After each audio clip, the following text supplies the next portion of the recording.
আসসালামু আলাইকুম। আপনার ফোন কি হঠাৎ করে কথা বলা শুরু করছে? Home screen, page 7 of 9. Phone, One UI Home.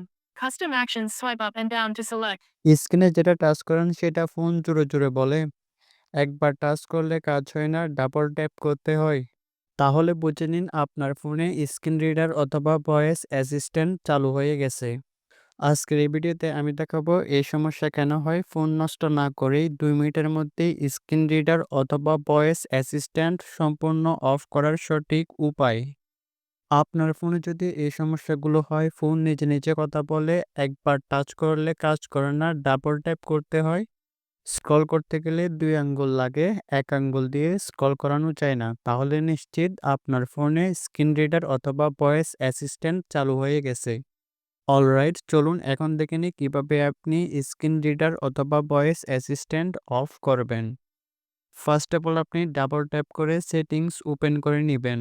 এবার আপনি চার্জ আইকনে ডাবল ট্যাপ করে ভয়েস অ্যাসিস্ট্যান্ট লিখে চার্জ করে দিবেন। এবার আপনি এখান থেকে ভয়েস অ্যাসিস্ট্যান্ট এই অপশনটির উপর ক্লিক করবেন। তারপর এখানে আপনি দেখবেন ভয়েস অ্যাসিস্ট্যান্ট এই অপশনটি অন করা রয়েছে। আপনি এখান থেকে ভয়েস অ্যাসিস্ট্যান্ট এর ডান পাশে আইকনের উপর ডাবল ট্যাপ করবেন।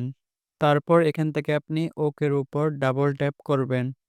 ওকের উপর ডাবল ট্যাপ করার সাথে, সাথে আপনার ফোন থেকে স্ক্রিন রিডার অথবা ভয়েস অ্যাসিস্ট্যান্ট অফ হয়ে যাবে। আজকের এই ভিডিওতে আমরা দেখলাম স্ক্রিন রিডার অথবা ভয়েস অ্যাসিস্ট্যান্ট কি, কোনো ক্রমে যদি এই অপশনটি চালু হয়ে যায় তাহলে কিভাবে আপনি সঠিকভাবে অফ করবেন। ভিডিওটা যদি উপকার আসে তাহলে ভিডিওতে একটা লাইক দিন আর কমেন্টে জানিয়ে দিন পরবর্তী আপনি কোন বিষয়ে ভিডিও চান। এই রকম নিয়মিত রিয়েল প্রবলেম ফিক্স ভিডিও পেতে চ্যানেলটি সাবস্ক্রাইব এবং পেজটি ফলো করুন। আজকের এই ভিডিওটি এ পর্যন্ত। দেখা হচ্ছে পরবর্তী অন্য কোনো নতুন ভিডিওতে। সে পর্যন্ত ভালো থাকবেন, সুস্থ থাকবেন। আল্লাহ হাফেজ।